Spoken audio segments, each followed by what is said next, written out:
And welcome back. Continuing to read. Chapter 11. I've already read that whole chapter. Chapter 11 of Sense and Sensibility. This is such a pretty little canvas book. And I like having little references in the back. I did try looking up that whole sentence, and there's a lot to talk about. And I still don't understand it. What a preserver is and what stilled is. But on we go. I'm moving on to chapter 11. Little had Mrs. Dashwood or her daughters imagined when they first came into Devonshire that so many engagements would arise to occupy their time as shortly presented themselves, or that they should have such frequent invitations and such constant visitors as to leave them little leisure for serious employment. Yet such was the case. When Marianne was recovered, the schemes and amusements at home and abroad, which Sir John had been previously forming, were put in execution. The private balls at the park then began, and parties on the water were made and accomplished as often as a showery October would allow. Ooh, it's rainy in October. In every meeting of the kind, Willoughby was included, and the ease and familiarity which naturally attended these parties were exactly calculated to give increasing intimacy to his acquaintance with the Dashwoods, to afford him opportunity of witnessing the excellencies of Marianne, of marking his animated admiration of her, and of receiving in her behaviour to himself the most pointed assurance of her affection. Elinor could not be surprised at their attachment. She only wished that it were less openly shown. S-H-E-W-N. And once or twice did venture to suggest the propriety of some self-command to Marianne, but Marianne abhorred all concealment, where no real disgrace could attend unreserved, and to aim at the restraint of sentiments which were not in themselves illaudable. Laudable? I feel like I should know what that means. Illaudable. Please don't say opposite of laudable, unworthy of praise, not laudable. That's right. Laudable.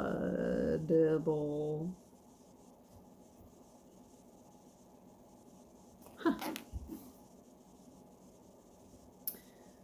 Not themselves easy praise. Okay, praise. Okay. Appeared to her not merely an unnecessary effort, but a disgraceful subjection of reason to commonplace and mistaken notions.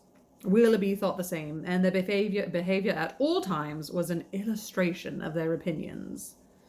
Wow. When he was present, she had no eyes for anyone else. Everything he did was right. Everything he said was clever. If their evenings at the park were concluded with cards, he cheated himself and all the rest of the party to get her a good hand. Wow. If dancing formed the amusement of the night, they were partners for half the time, and when obliged to separate for a couple of dances, were careful to stand together and scarcely spoke a word to anybody else. Such conduct made them, of course, most exceedingly laughed at, but ridicule could not be shame, and seemed hardly to provoke them. They didn't care. That's kind of sweet. Mrs. Dashwood entered into all their feelings with a warmth which left her no inclination for checking this excessive display of them. To her it was but the natural consequence of a strong affection in a young and ardent mind. This was the season of happiness to Marianne. Her heart was devoted to Willoughby, and the fond attachment to Norland, which she brought with her from Sussex, was more likely to be softened than she had thought it possible before by the charms which his society bestowed on her present home. Elinor's happiness was not so great. Her heart was not so much at ease, nor her satisfaction in their amusement so pure. They afforded her no companion that could make amends for what she had left behind, nor that could teach her to think of Norland with less regret than ever. Neither Lady Middleton nor Mrs. Jennings could supply to her the conversation she missed, although the latter was an everlasting talker.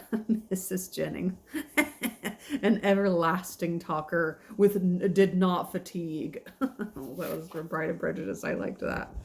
Unfatigable. Oh no, where did it go? Mrs. Jennings is an everlasting talker, and from the first had regarded her with a kindness which ensured her a large share of her discourse. She had already read her own history to Eleanor 3 or 4 times. I mean, that is classic, just like elder behavior. And Eleanor's memory been equal to her means of improvement, she might have known very early in their acquaintance all the particulars of Mr. Jennings' last illness, and what he said to his wife a few minutes before he died. This is just grief. I mean, it's just grief to just like repeat. I get it. Lady Middleton was more agreeable than her mother, only in being more silent. Eleanor needed little observation to perceive that her reserve was a mere calmness of manner with which sense had nothing to do. Towards her husband and her mother she was the same as to them, and intimacy was therefore neither to be looked for nor desired. She had nothing to say one day that she had not said the day before. Her insipidity, God, was invariable, for her spirits were always the same, and though she did not oppose the parties arranged by her husband, provided everything were conducted in style, and her 2 eldest children attended her, she never appeared to receive more enjoyment from them than she might have experienced in sitting at home. She said, I find this just as pleasurable as just sitting and being at home. Good for her. And so little did her presence add to the pleasure of the others by any share of their conversation, that they were sometimes only reminded of her being amongst them by her solicitude about her troublesome boys. That's funny to me. In Colonel Brandon alone, of all her new acquaintances, did Eleanor find a person who could in any degree claim the respect of abilities, excite the interest of friendship, or give pleasure as a companion. Willoughby was out of the question. Her admiration and regard, even her sisterly regard, was all his own. But he was a lover. His attentions were wholly Marianne's, and a far less agreeable man might have been more generally pleasing. Colonel Brandon, unfortunately for himself, had no such encouragement to think only of Marianne, and in conversation with Eleanor he found the greatest consolation for the total indifference of her sister. Eleanor's compassion for him increased, and she had reason to suspect that the misery of a disappointed love, unrequited love, had already been known to him. Yeah, he's experienced it, and he's only 35. He's only 35. This suspicion was given by some words which accidentally dropped from him one evening at the park. Words dropping from people. Dropped. That's a cool visual. When they were sitting down together by mutual consent while the others were dancing, they said, God, my rheumatoid arthritis. His eyes were fixed on Mary Ann. And after a silence of some minutes, he said with a faint smile, Your sister, I understand, does not approve of second attachments. No, replied Eleanor. Her opinions are all romantic. Or rather, as I believe, she considers them impossible to exist. I believe she does, but how she contrives it without reflecting on the character of her own father, who had himself 2 wives, I know not. A few years, however, will settle her opinions on the reasonable basis of common sense and observation, and then they may be more easy to define and to justify than they now are by anybody but herself. Second attachments. Like you can't have more than one friend or attachment? I only picture Severus Snape's voice when it's so crazy. I know Alan Rickman was an incredible actor, and I love Die Hard, and I loved this movie he was in, but just the pacing sometimes I'm like, this was probably the case. I just want to do that, but I'm not going to. This will probably be the case, he replied, and yet there is something so amiable in the prejudices of a young mind that one is sorry to give them away to the reception of more general opinions. I cannot agree with you there, said Eleanor. There are inconveniences attending such feelings as Marianne's, which all the charms of enthusiasm and ignorance of the world cannot atone for. Her systems have all the unfortunate tendency of setting propriety at naught, and a better acquaintance with the world is what I look forward to as her greatest possible advantage. After a short pause, he resumed the conversation by saying, Does your sister make no distraction in her objections against a second attachment, or is it equally criminal in everybody? Are those who have been disappointed in their first choice, whether from the inconsistency of its object or the perverseness of circumstance, to be equally indifferent during the rest of their lives? Upon my word, I am not acquainted with the minutiae of her principles. I only know that I never yet heard her admit any instance of a second attachment's being pardonable. This, said he, cannot hold. But a total change of sentiments. No, do not desire it. For when the romantic refinements of a young mind are obliged to give way, how frequently are they succeeded by such opinions as are but too common and too dangerous? I speak from experience. I once knew a lady who in temper and mind greatly resembled your sister, who thought and judged like her, but who, from an enforced change from a series of unfortunate circumstances. Here he stopped suddenly, appeared to think that he had said too much, and by his countenance gave rise to conjectures which might not otherwise have entered Eleanor's head. The lady would probably have passed without suspicion, had he not convinced Miss Dashwood that what concerned her ought not to escape his lips. As it was, it required but a slight effort of fancy to connect his emotions with the tender recollection of past regard. Eleanor attempted no more. She said, Do I want to know? I don't think I want to know. But Marianne, in her place, would have not done so little. The whole story would have been speedily formed under her active imagination, and everything established in the most melancholy order of a disastrous love. Oh, bully, oh, bully, oh, bully. Okay, chapter 12. Let's do it. As Eleanor and Marianne were walking together the next morning, the latter communicated a piece of news to her sister, which, in spite of all that she knew before Marianne's imprudence and want of thought, surprised her by its extravagant testimony of both. Marianne told her, with the greatest delight, that Willoughby had given her a horse, one that he had bred himself on his estate in Somersetshire, and which was exactly calculated to carry a woman. Without considering that it was not in her mother's plan to keep any horse, that if she were to alter her resolution in favour of this gift, she must buy another for the servant, and keep a servant to ride it, and after all build a stable to receive them. She had accepted the present without hesitation, and told her sister of it in raptures. He intends to send his groom to Somersetshire immediately for it, she added, and when it arrives, we will ride every day. Oh my gosh, they're going to ride horses together every day. You shall share its use with me. Imagine to yourself, my dear Eleanor, the delight of a gallop on some of these downs.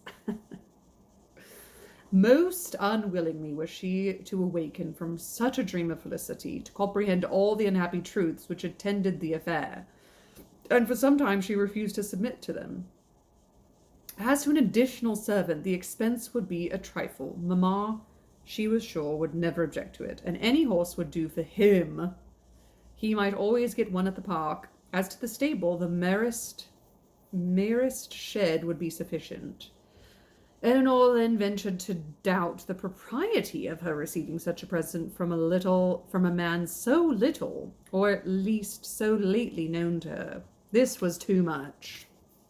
You are mistaken, Eleanor, she said warmly, in supposing I know but little of Willoughby. I have not known him long, indeed, but I am much better acquainted with him than I am with any other creature in the world, except yourself and mamma. Wow. It is not time or opportunity that is to determine intimacy. It is disposition alone. 7 years would be insufficient to make some people acquainted with each other, and 7 days are more than enough for others. I should hold myself guilty of greater impropriety in accepting a horse from my brother than from Willoughby. Of John I know very little, though we have lived together for years, but of Willoughby my judgment has long been formed. Eleanor thought it wisest to touch that point no more. She knew her sister's temper. Opposition on so tender a subject would only attach her the more to her opinion. Right. But by an appeal to her affection for her mother, by representing the inconveniences which that indulgent mother must draw on herself, if, as would probably be the case, she consented to this increase of establishment, Marianne was shortly subdued, and she promised not to tempt her mother to such imprudent kindness by mentioning the offer, and to tell Willoughby, when she saw him next, that it must be declined. She was faithful to her word, and when Willoughby called at the cottage the same day, Eleanor heard her express her disappointment to him in a low voice on being obliged to forego the acceptance of his present. The reasons for this alteration were at the same time related, and they were such as to mistake further entreaty on his side impossible.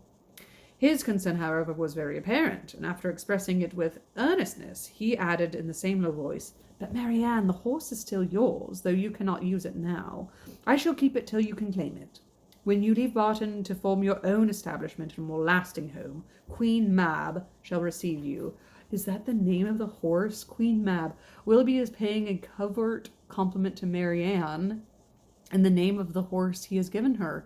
Queen Mab, evoked by Mercutio in Shakespeare's Romeo and Juliet, is the fairy's midwife, who brings the birthmen's secret hopes in the form of dreams while they sleep. Oh,